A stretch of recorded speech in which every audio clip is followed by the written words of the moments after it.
Dans le Tarn, la majorité des acheteurs de biens immobiliers viennent du département, mais depuis l'année dernière, de plus en plus d'acquéreurs arrivent d'autres régions, Au niveau des parties extérieures, la vue plutôt sympa. comme ce couple de Niçois venu visiter cette maison de 150 mètres carrés sur les hauteurs d'Albi.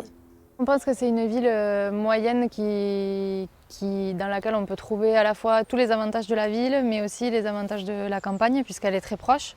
On peut accéder notamment à des maisons avec du terrain, mais tout en ayant des restaurants, une offre culturelle aussi à portée de main. Si Albi reste une ville attractive, les ventes immobilières ont chuté de près d'un quart en un an dans le département.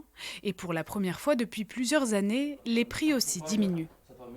Sur l'année 2023, il est vrai que le marché a été différent du fait qu'on a connu une hausse des taux immobilières et les banques étaient de plus en plus regardantes au niveau des dossiers. Donc, de ce fait, les acquéreurs ont eu un pouvoir d'achat diminué. On va dire qu'on est sur un marché qui est redevenu normal. Les taux repartent à la baisse. On connaît un nouvel engouement auprès de nos acquéreurs et ça, quand même, c'est plutôt positif. Sur le marché de la construction aussi, on constate une baisse des ventes, conséquence de l'augmentation des coûts des matériaux, mais pas seulement. La contrainte de plus en plus importante des plans locaux d'urbanisme qui justement en contraignant ces zones et en obligeant des tout petits terrains et du logement social, on arrive à un marché qui ne correspond pas à la demande. Du coup, les gens, plutôt que de se dire j'achète quelque chose qui ne me correspond pas, ils disent on reste locataire le temps de... Et paradoxalement, le marché de la location est complètement saturé.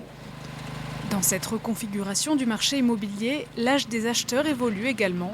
Ce sont désormais les plus de 60 ans qui constituent la majorité des acquéreurs, souvent moins dépendants des financements bancaires.